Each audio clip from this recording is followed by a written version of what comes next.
நிறைந்திருக்கிறது. அந்த பட்டணத்துல இயேசு கிறிஸ்து மெய்யான தேவன் என்று சுவிசேஷத்தை அறிவிக்கிறார். அந்த சுவிசேஷத்தையே தேவனை அறியாத ஜனங்களிடத்துல தான் அவர் சொல்றாரு. ஏனெனில் அவருக்குள் நாம் பிழைக்கிறோம், அசைகிறோம், இருக்கிறோம். அப்படியே உங்கள் புலவர்களில் சிலர் நாம் அவருடைய சந்ததியார் என்று சொல்லியிருக்கிறார்கள். அவங்களை பார்த்து சொல்றாரு, உங்க முற்பிதாக்கள் கூட என்ன சொல்றாங்க, நாம் அவருடைய சந்ததி என்று சொல்லியிருக்கிறார்கள் என்று அவர்களுக்கு அவர் என்ன சொல்றாரு சொல்றாரு. ஆனால் சந்ததியாக தான் இருக்கிறோம்னு பவுலுக்கு தெரியும். நாம் கிறிஸ்துவின் சந்ததி என்று பவுலுக்கு தெரியும். ஆனா அவங்களுக்கு தெரிவதற்காக உங்க புலவர்கள் என்ன சொல்லிருக்காங்க, நாம் அவருடைய சந்ததி என்று சொல்லியிருக்கிறாரே. அப்படி சொல்லுறது நாம் தேவனுடைய சந்ததியா இருக்க மனுஷனுடைய சிந்த கைவேலையான அதெல்லாம் நாம் வணங்குவதே தகுதியா இருக்குமா? நம்ம தேவனுடைய சந்ததியா இருக்கிறோம் அப்படின்னு தேவனை அறியாதவங்களுக்கு அவங்க புரியுற பாசையில என்ன சுவிசேஷத்தை அறிவிக்கிறார். யோசிச்சு பாருங்க, நம்ம சில நேரத்துல ஒரு ஆளுக்கு சொல்லணும்னா, ஒரு வியாதிப்பட்டவங்களுக்கு சொல்லணும்னா, நம்ம நேரத்தை சொன்னா ஏற்றுக்கொள்ள மாட்டாங்க. உடனே அவங்களுக்கு சொன்னமாயிருக்கு பாத்தீங்களா, அப்போ உங்களுக்கு சொன்னமாயிருக்கு, அப்பதான் அவங்களுக்கு என்ன செய்யும், ஏற்றுக்கொள்ளுடைய மனநலம் வரும். அதே போலதான் பவுல் சொல்றாரு, நான் யூதர்களுக்கு யூத முறைப்படியும் கிரேக்கருக்கு கிரேக்க முறைப்படியும் எல்லாருக்கும் எல்லாருமாய் மாறினேன். அவரே என்ன செஞ்சாரு, பாவிகளுக்கு பிரசனம் பண்ணும்போது அப்படியே என்ன செய்றாரு, அதுக்கு ஏற்றபடி அவங்களுக்கு பிரசனம் பண்ணுவார். யூதர்களுக்கு அதுக்கு ஏற்றபடி பிரசனம் பண்ணுவார், சபைக்கு அதுக்கு ஏற்றபடி பிரசனம் பண்ணுவார். அறிந்தவங்களுக்கு எதை பேசுவாரு, நீதியை குறித்து பேசுவார். கிறிஸ்துவை அறிந்தவங்களுக்கு நீதியை குறித்து பேசுவார். கிறிஸ்துவை அறியாதவர்களுக்கு பாவத்தை குறித்து பேசுவார். இது இதெல்லாம் பாவம், அப்படிங்கிற இயேசு விசுவாசித்தால் இது எல்லாம் உங்களுக்கு என்ன செய்து நீங்களாக்கப்படுகிறது, நீங்கள் இந்த ராஜ்யத்துக்கு உட்பட்டவராய் மாறுகிறீர்கள் அப்படி பேசுவார். அப்போ அதுல 27 நான் படிக்க போறேன். கர்த்தராகிய தம்மை அவர்கள் தடவியாகி கண்டுபிடிக்கத்தக்கதாக நம்மை தேடும்படி அவர்கள் அப்படி செய்தார். அவர் நம்மில் ஒருவருக்கு தூரமானவர் அல்லவே. இந்த இஸ்ரவேல் ஜனங்கள் என்ன பண்ணிட்டாங்கன்னா, இது எங்களுக்கு மட்டும்தான் தெய்வம் அப்படிங்கிற தன்மையில வந்தோடனே யாருமே அந்த தெய்வத்துக்கு மேல எரிச்சுமில்ல போக முடியல, ஏற்றுக்கொள்ள முடியல. ஏன்னா சில நேரத்துல சொல்ல பாருங்க, உங்க தெய்வம் அப்படிப்பட்டது அப்படின்னு சிலவங்க சொல்லுவாங்க. ஏன்னா அவங்க எங்களுக்கு மட்டும்தான் தெய்வங்கிற சூழ்நிலைக்கு கொண்டு போயிட்டாங்க. யூதர்கள் இஸ்ரவேல் ஜனங்கள் மட்டும்தான் அவர் தெய்வம் அந்த சூழ்நிலையில் கொண்டு போனதான் சொல்ல பாருங்க, அவர் நம்மில் ஒருவருக்கு தூரமானவரே அல்ல. நீங்க வியாதாவா இருக்கலாம், ஆனா உங்களுக்கு அவர் தூரமானவரே அல்ல. நீங்கள் விசுவாசிப்பீங்கன்னா இன்னைக்கு நீங்க மாறுவீர்கள். நீங்கள் என்ன செய்ய, வேற சந்ததியாக மாறுவீர்கள். அவரை தடவியாக கண்டுபிடிக்க வேண்டும் என்று அவர் விரும்புகிறார். அல்லேலூயா. இது ரொம்ப கடினமானது இல்ல. கிறிஸ்துவை ஏற்றுக்கொள்வது, கிறிஸ்துவின் பாதை நடப்பது கடினமானது அல்ல. ஆனால் அவரை அறிகிற அறிவு ரொம்ப முக்கியம். அவரை அறிகிற அறிவு ரொம்ப முக்கியமே ஒழிய இந்த மாம்சத்துக்குரிய காரியத்தினால நம்ம எதையுமே தெரிஞ்ச முடியாது, செயல்படுத்த முடியாது. அப்போ அந்த அத்தேனியா பட்டணத்துல உள்ள ஜனங்கள் எப்படிப்பட்டவங்கன்னா, 21ல பாருங்க, அவங்களை குறித்து சொல்லப்பட்டிருக்கோம். அந்த அத்தேனியா பட்டணத்தார் எல்லோரும் அங்கே தங்குகிற அந்நியரும் நவமான காரியங்களை சொல்லுகிறதிலும் கேட்கிறதிலுமே ஒழிய வேற ஒன்றிலும் பொழுதை போக்குறதில்லை. சொல்லுவாங்க, கேட்பாங்க, வேற எதுக்கு அவங்க இருக்க மாட்டாங்க, பொழுதை போக்க மாட்டாங்க. நாம் சொல்லுவதிலும் கேட்பதிலும் பிரயோஜனம் இல்லை, அதுக்கு பிறகு நாம் சிந்திக்கிற பாருங்க, அதுதான் ரொம்ப முக்கியமானது. அல்லேலூயா. ஏன்னா கேட்டுட்டு அவங்க சொல்லுறீங்க, ஏன்னா பவுலுக்கு பிரசங்கம் சொல்லுதாரு, அவங்களுக்கு இது புதிதானதா இருக்கிறத, கேட்க நல்லா இருக்குத, நீ மறுபடியும் சொல்லு அப்படிங்கிறார். ஆனா எதற்காக சொல்லுகிறார், அவன் யாரை குறித்து சொல்றார், அது எதுக்கு, நமக்கு என்ன பிரயோஜனம் அப்படிங்கறத அவங்க என்ன செய்யல, ஏற்றுக்கொள்ள இல்லை. இப்ப நான் உங்களுக்கு பிரசங்கம் பண்ணிட்டு இருக்கேன், நீங்க மெனக்கிட்டு வந்திருக்கீங்க, எதற்காக நான் போறோம்ங்கிற உணர்வு இருக்கணும்.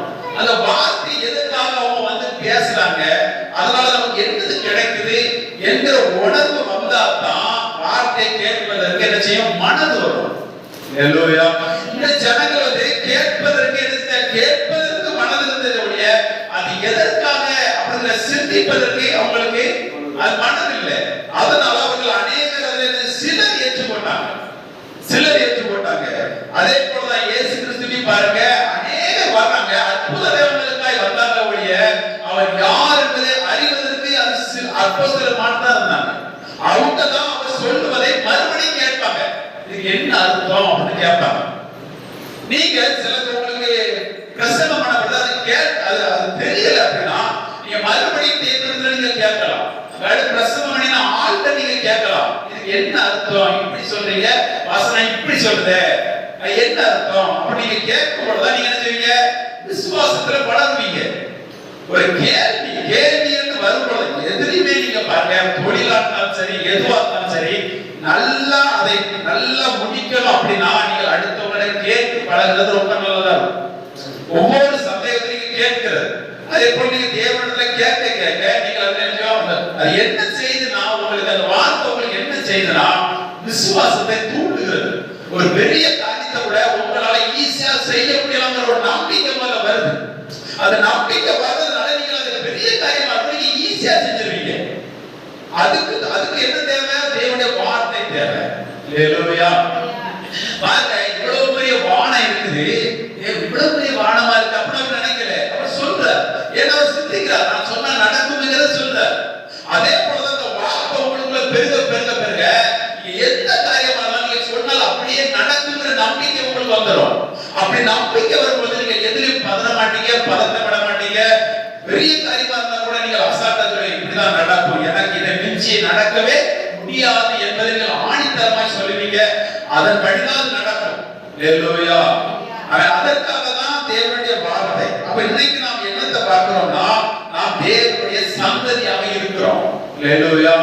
எத்தனை நம்புறீங்க நாம் தேவனுடைய சந்ததியாக இருக்கிறோம்? சந்ததியாக மட்டுமல்ல, அவருக்குள் 22ல சொல்றது, ஏனெனில் அவருக்குள் நாம் பிழைக்கிறோம், அசைகிறோம், இருக்கிறோம், எல்லாமே அவருக்குள் நாம் இருக்கிறோம்.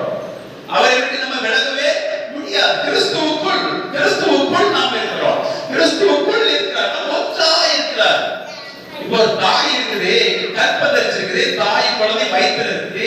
இப்ப எப்படிதான் இருக்கிறாங்க? தாய் பிள்ளை தனியாவா இருக்கிறது இல்ல, ஒன்றாய் இருக்கிறாங்க. பாருங்க, அதே போலதான் நீங்களும் இயேசு கிறிஸ்து ஒன்றாய் இருக்கிறீர்கள் என்று வேதம் சொல்லுது. உங்களுக்கு தலையாக இயேசு கிறிஸ்து இருக்கிறார், இந்த சபைக்கு தலையாக இயேசு கிறிஸ்து இருக்கிறார். இந்த சபையில உள்ள சரீரத்தில் ஒவ்வொரு அவயங்களாக நீங்கள் இருக்கிறீர்களா? அப்ப தலை தனியா நீங்க தனியா இல்ல, கிறிஸ்து தனியா நீங்க தனியா இல்ல, நீங்க ஒன்றா இருக்கிறீங்க.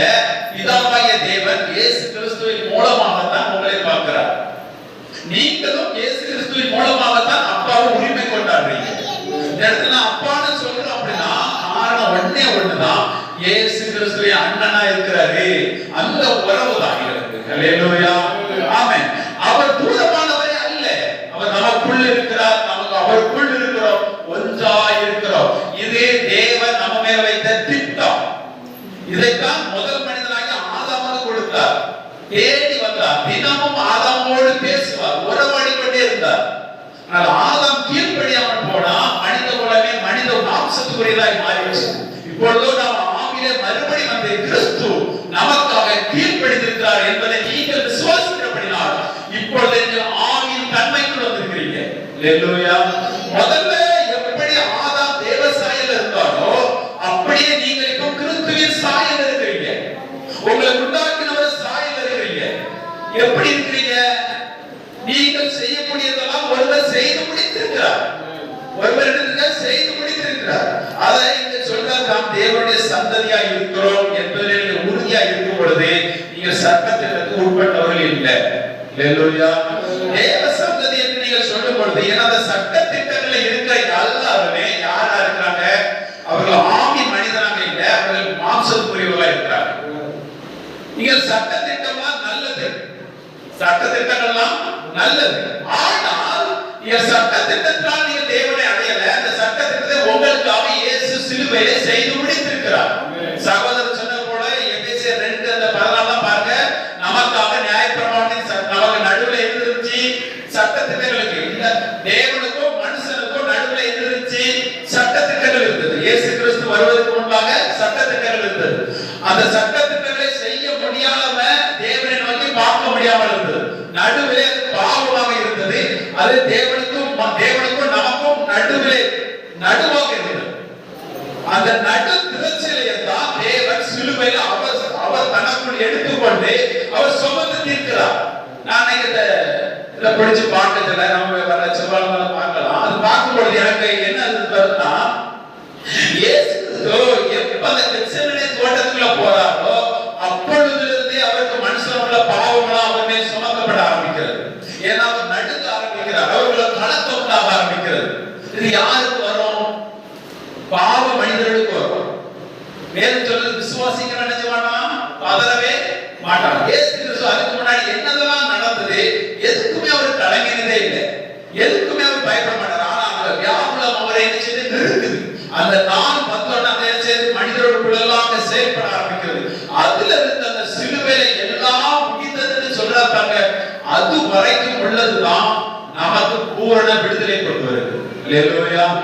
அந்த தன்மையில அதுல இருந்து நீங்க ஒவ்வொரு அணுக்களையும் நீங்க தியானிச்சீங்கன்னா நீங்க ஒவ்வொரு விடுதலை ஆவீங்க. ஒவ்வொரு அடியையும் நீங்க தியானிக்கும் பொழுது, முள்முடியை தியானிக்கும் பொழுது, கைகளெல்லாம் அடிக்கப்பட்ட ஆணி அடிக்கப்பட்டதை தியானிக்கும் பொழுது, விழா எலும்பிலே குத்தப்பட்டதை தியானிக்கும் பொழுது ஒவ்வொன்றிலிருந்தும் விடுதலை ஆவீங்க. அல்லேலூயா. இந்த சாபங்கள் மாறுகிறது, தரித்திரம், அந்த நிர்வாணமானது தரித்திரம் மாறுகிறது. ஒவ்வொரு தடுப்புகள் நம்ம நோய் மாறுவதற்காய் தடுப்பு ஏற்றப்படுகிறது. ஒவ்வொரு நீங்கள் அறிகிறதுனால தான் நித்திய ஜீவன் உங்களுக்கு உண்டாகும். அதாவது சொல்ல இயேசு கிறிஸ்துவை அறிகிற அறிவே உங்களுக்கு நித்திய ஜீவன். இதை நீங்கள் அறிந்து கொள்ள வேண்டும். நான் கிறிஸ்தவன் தான், நான் மதமா இருக்கேன், ஒரு பிரயோஜனப்படாது. அல்லேலூயா. அந்த அறிவு தான் மரணத்தை உங்களுக்கு சுமந்து தீர்த்திருக்கிறார். நீங்கள் நித்திய ஜீவனுடையவர்களாக இருக்கிறீர்கள். ஆதி முதல் உலக தோற்றம் முதல் கிறிஸ்து வரைக்கும் எந்த மனிதனுக்கும் கிடைக்காத பாக்கியம் உங்களுக்கும் எனக்கும் கிடைச்சிருக்கிறது. அது என்ன என்றால் நித்திய ஜீவன். அல்லேலூயா. நீங்கள் விசுவாசிக்க முடியுமானால் இந்த உலகத்திலே அவர் வருவரையிலும் உங்களை வைக்க அவரால் முடியும். எத்தனை பேரால் நம்ப முடியுது? எத்தனை பேரால் மனதை ஆமா என்னை தேவன் வைக்க முடியும் என்றால் நித்திய ஜீவன் எனக்குள் இருக்கிறது என்று எத்தனை பேர் ஏற்றுக்கொள்ள முடியும்? அத்தனை பேருக்குள்ள அது செயல்படும். வசனம் தேவனுடைய வசனம் தான். அது யாருக்குள்ள செயல்படுதுன்னா எத்தனை பேர் அதை நம்புகிறார்களோ, எத்தனை பேர் அதை விசுவாசிக்கிறார்களோ அவங்களுக்குள்ள அது செயல்படுகிறது. அல்லேலூயா. அப்போ நீங்க நல்லா புரிந்து கொள்ளுங்க, இந்த தன்மை தேவனுடைய சந்ததி என்று சொல்லுகிறோம். அதற்கு